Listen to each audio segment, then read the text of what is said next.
ಕೆಲವು ದಿನಗಳ ಹಿಂದೆ ಬೆಂಗಳೂರಿನ ವಿಲ್ಸನ್ ಗಾರ್ಡನ್ ವ್ಯಾಪ್ತಿಯಲ್ಲಿ ಮಹಿಳೆಯೊಬ್ಬಳು ಪತಿ ಮೇಲೆ ವಿಚಿತ್ರ ವರ್ತನೆಯ ಆರೋಪವನ್ನ ಮಾಡಿದ್ದಳು. ಅಲ್ಲದೆ ಕೇಂದ್ರ ಮಹಿಳಾ ಪೊಲೀಸ್ ಠಾಣೆಯಲ್ಲಿ ದೂರನ್ನು ಕೂಡ ನೀಡಿದಳು.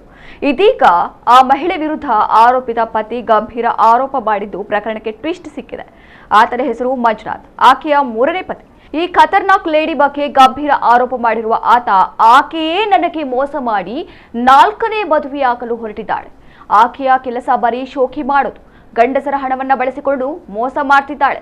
ಮೊದಲ ಪತಿಯನ್ನ ಚೆನ್ನಾಗಿ ಬಳಸಿಕೊಂಡ ನಂತರ ಆತ ಷಂಡ ಎಂದು ಬಿಟ್ಟಿದ್ದಾಳಂತೆ.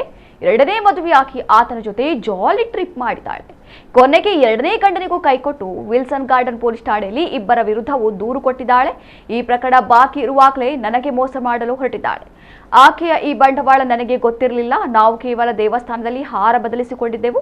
ಬಳಿಕ 12 ಲಕ್ಷ ಹಣ ನೀಡಿ ಮನೆಯನ್ನ ಲೀಸ್ಗೆ ಕೊಡಿಸಿದ್ದೆ. ನನ್ನಿಂದ 30 ಲಕ್ಷ ಹಣ, 50 ಗ್ರಾಂ ಚಿನ್ನ, ಐಫೋನ್, ಐಪ್ಯಾಡ್, ಟ್ಯಾಬ್ಗಳನ್ನು ಪಡೆದುಕೊಂಡಿದ್ದಾಳೆ ಎಂದು ಆರೋಪಿಸಿದ್ದಾನೆ. ಪೊಲೀಸ್ ಅಧಿಕಾರಿಗಳು ದಯವಿಟ್ಟು ಆಕೆಯ ವಿರುದ್ಧ ಕ್ರಮ ತೆಗೆದುಕೊಳ್ಳಬೇಕು ಎಂದು ಆಗ್ರಹಿಸಿ ವಿಲ್ಸನ್ ಗಾರ್ಡನ್ ಪೊಲೀಸರಿಗೆ ದೂರನ್ನ ನೀಡಿದ್ದಾನೆ.